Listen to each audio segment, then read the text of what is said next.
Ooh, I got another one, man. They just keep falling out the sky, man. Another $25 gift card to Walmart. If you can tell me, I'm doing this again, how many yards Miles Sanders will have rushing and receiving. All you got to do, hit the subscribe button, comment, let me know what y'all think. Let me know the yards. Tell me. And whoever comes closest, you get this gift card, man. That's for you. That's for you. But you got to, I mean, it's simple. All you got to do is twiddle your fingers. See what I'm saying? Y'all know what it is. By the way, guys, if y'all not familiar with Philly Fresh, man, when I told y'all about there's only a handful of people like I follow, guys, go check him. Go watch a couple of his videos, man. I promise you. You're going to like his content, man. His content's good. Like, a lot of us tell you that we try to keep our eyes and ears to the street to see what's coming up. Man, that's how a lot of y'all discovered me, right? Keeping your eyes and your ears to the street to see who was coming up. I'm Fresh going to blow up, guys. It's only a matter of time. Hey, Gate City. Yeah.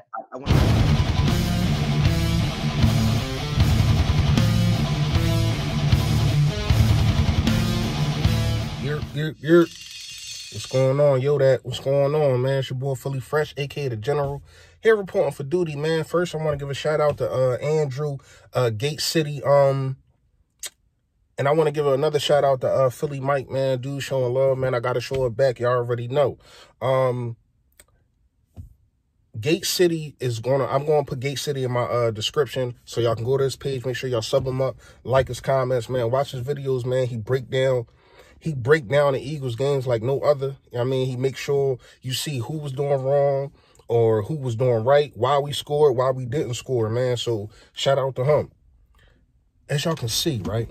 Let's get into this video. Let's get into what's going on. As y'all can see, it's hoodied up fresh today. It's Grim Reaper fresh today, man. Because I'm coming for dudes' heads, man. I'm sick and tired of this narrative that Carson is an elite. I'm sick and tired of dudes always bashing this man. I understand he's a quarterback. I understand he's going to get the blame when we win, when we lose, but it seemed like he don't get no credit when we win. Coming into the season, everybody, this is the only thing that they question. Oh, he got the ability, he got this and he got that. Only thing that they questioned was him being healthy, which he has done, and him being a leader, which he has been doing. See, you can only lead dudes that want to be led. I know everybody watching this right now, I know for a fact that y'all heard the saying, you can lead a camel to water, but you can't make him drink, right? So you got dudes like Nelson Aguilar throwing his hands up at the Carson overthrows him, the audacity, the all-mitigated God of all people on the team to throw your hands up because Carson overthrows you. You got dudes like Alshon Jeffrey. I mean, people saying he's a source, who knows, but it just seemed like it's him hating that he throws to Zach Ertz, but Zach Ertz gets open. Zach Ertz he's always going to be the most targeted on the team because, number one, he runs the best routes on the whole team, right? He is the safety blanket. So we put ourselves in a lot of 3rd and 2s, 3rd and 3s, 3rd and 4s, and that's the first person he's going to look for. I mean, wouldn't you? So we got that, right? Now the media is saying, first of all, let me get to Deion Sanders. After we won the game, you know what he said? He said, man, they shouldn't even be happy that they won the game. They shouldn't even be in the playoffs. They this and they that. You wasn't saying that when we was fighting for the division. You wasn't saying that when Dallas was winning. But now all of a sudden that we beat Dallas and we a game away from going into the playoffs. Oh, now this is the narrative? This is what you're saying, Deion? I respect Deion primetime, respecting man, but I don't respect that comment, man. That's just hating to me. I understand you was a Dallas Cowboy, but come on, man. It is what it is, man. Seattle, I think it was like 2007 or something. They went to the playoffs and beat the Saints in a playoff game, and they were 7-9. You win your division, you get a playoff game. That's how it is. It's not going to change. So stop that, man. Just because all of a sudden it's Philadelphia in the lead, right? Now they saying we backing into the playoffs. How? First of all, if we win at the Giants, what I expect we should, but it might be a shootout. It might be nail biting. Y'all might be on the edge of y'all seats. Y'all know how we get in these NFC East games. But if we win, that'd be 5 straight wins, right? Correct me if I'm right. Or it'd be 4 straight.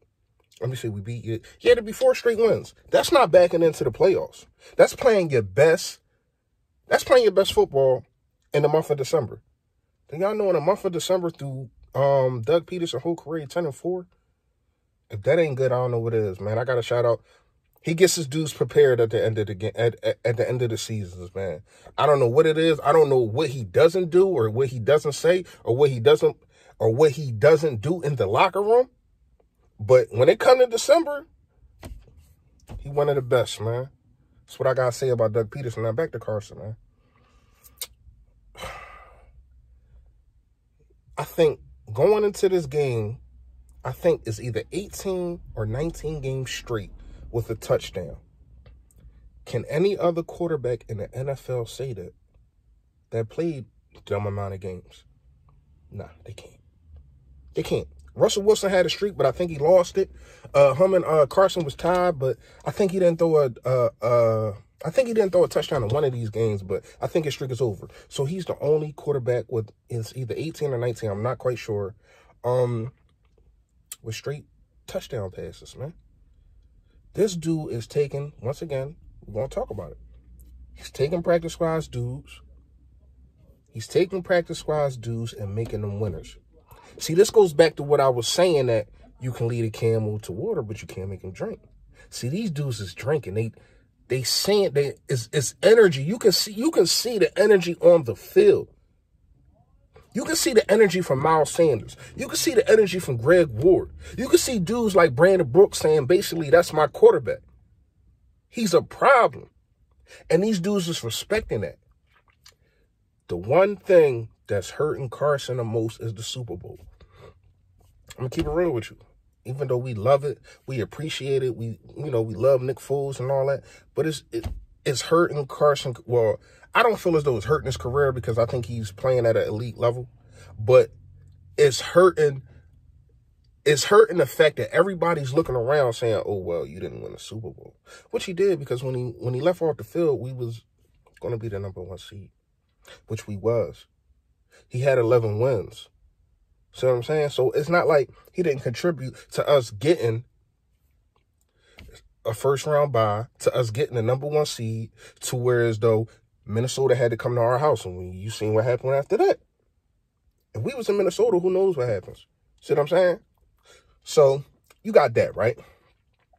Then you got Carson. Let's talk about other quarterbacks. You got Carson being better than a lot of quarterbacks. Dudes want to talk about that. That discussion's over. Dudes want to talk about Deshaun Watson. That discussion's over. And let me tell you why.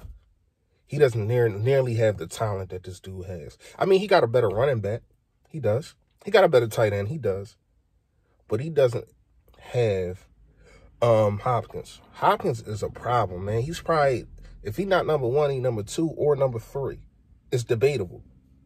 He has that in his back pocket. He got Fuller, who is a problem. Fuller is better than any wide receiver that we have. It's no aspersions on Greg Ward, but he's not Fuller, and he damn sure ain't Hopkins. So you got to look at the options that Carson Wentz has and what he's doing and what he's putting these players in position, man, and the players love him. You see Miles Sanders, when the last time we seen Carson having an interview after the game and a player jumps on his back? Miles Sanders jumped on his back after the Dollars because they're having fun. They're feeling their quarterback, and they know their quarterback, being Carson Wentz, is the reason that we are winning these games. His play is the reason that we are winning these games. But nobody wants to talk about that. But they want to say he's the reason that we lose games. Nah, man. You got to look deeper into what's going on. You got to see what he has been put up against. This dude got to walk. He has to walk to the NovaCare Center, which is where, in case nobody don't know what that is, that's where they work out. That's where they do their practices every day, and got to walk by a statue of a dude that's not even here anymore, and his coach and his head coach. So you got that, right? Every day he got to walk by that. Every day he has to be reminded you were not on that field at Super Bowl 52. But what does he do, man? He put us in a position to win the NFC East. He put us in a position to go to the playoffs. He put us in a position to host a playoff game. This dude is a baller. He's elite. There's no discussion. I'm tired of hearing the media. I'm tired of hearing Max Kellerman. Max Kellerman wants to call out one play. He'll call out one play of a game. Oh, he threw that ball too high and Zach Ertz got hurt. It happens. But you're not going to bring up that he only had 9 incompletions on 40 attempts, right? Come on, man. You got to do better than that. Max, you got to do better than that. This whole media got to do better than that, man. It's just ridiculous to me, man. Dudes want to praise Tom Brady for always beating Miami, Buffalo, and the Jets. I mean, Buffalo's good this year. But you want to, his whole career, he had 6 games of dumb type of teams that been trash. And when they was any remotely good for 2 years, that mean the Jets. They won a division. The Jets did, not the Patriots. So we want to praise Tom Brady for always getting these first round buys and getting the number 1 and number 2 seed. But it's 6 games that you can just go on a schedule on a calendar and just mark right off. 1, 2, 3, 4, 5, 6. From the rip. Probably one. They'll probably lose one on some goofy stuff like they did to Miami last year. Right? So, all I'm saying is start putting respect on my man's name, man. Start looking at what's going on the field and looking at what he has to do and what he has to overcome. Because the defense has not been playing at elite lately. But they turn it up, they turn it on. At home, they turn it up. But we don't know what defense we're going to get every year. I mean, every game. Tom Brady know what defense he's going to get every game. So you got to look at that. You got to look at what he's overcoming. And just stop hating on my man. That's all, man. That's all. Stop hating on my man. Y'all know what it is. Stay Philly, stay fresh.